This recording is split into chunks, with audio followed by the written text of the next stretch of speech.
Hi, this is Ria, and today I'm going to be showing you how to sew your own sleep mask. Super fashionable, even when you're dreaming. Okay, so here are the supplies you're going to be needing. A sewing machine, your fabric of choice, a pattern, pins, elastic, scissors for fabric, and scissors for paper. You may also want to use an iron and other little doodads for the outside of your sleep mask. That's how you're going to do your pattern. What you're going to do is use graphing paper or paper with squares, and it's a lot easier for me if I, instead of starting with my curved lines, if I do diagonal lines first. It's very helpful, and you're going to make sure that it's the same distance away from the middle on both sides, and you're just going to go all the way around your mask. And now what you do is you start curving those lines, making it look more circular and less square. It also helps, or at least it helps me, when you fold your pattern in half.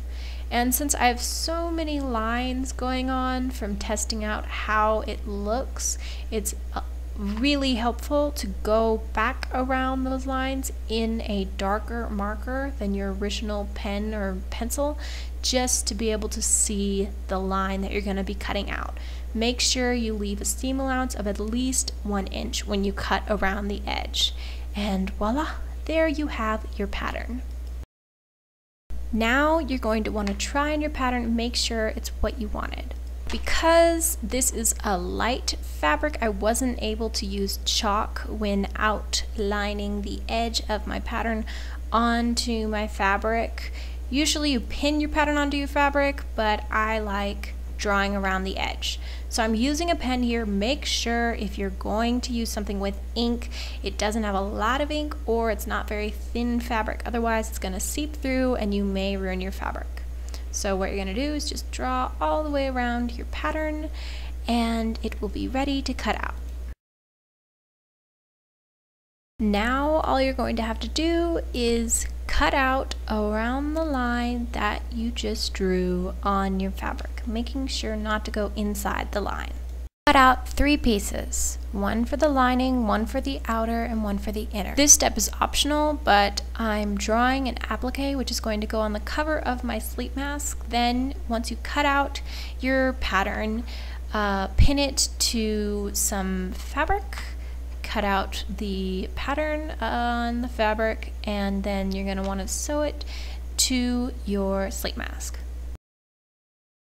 When you sew an applique to your sleep mask, I think it's more sturdy if you sew both the lining and the outer piece, and go really slow when you're sewing, especially if you're using a contrasting thread, because all your stitches are going to show.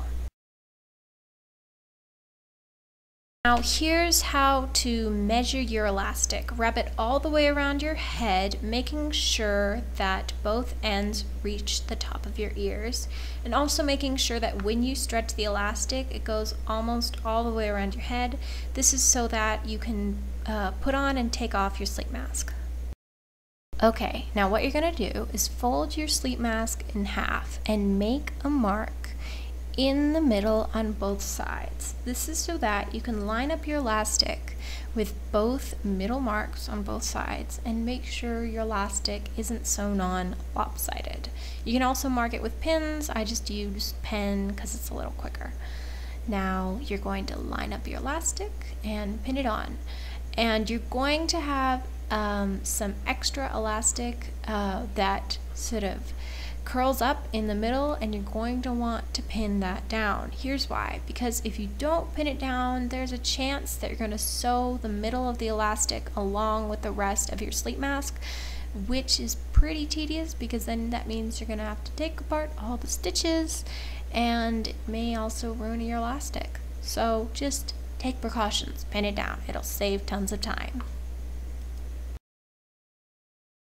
Once you're done pinning that down, what you're going to do is place your inner piece on top of the outer piece, right sides together. That means nice sides together. Generally you can tell with fabric between the front and the back.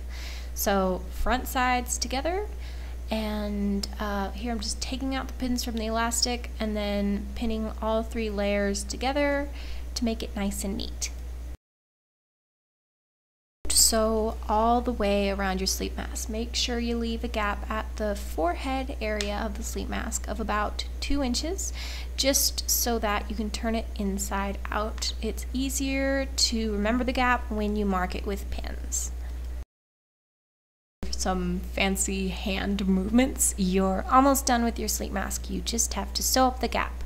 What you're going to do is pin the flaps of the gap down and slowly sew over the gap, making sure you take out the pins before you sew over the gap, but not too early before the flaps sort of start coming out. You're going to go all the way around the sleep mask and you're done. Oh my gosh, congratulations, you just made a new sleep mask. You're going to be fabulous when you go to sleep and start dreaming. Oh my gosh, you look darling. And if you're a guy, you look really handsome. Okay, hope you enjoyed. Have a good day.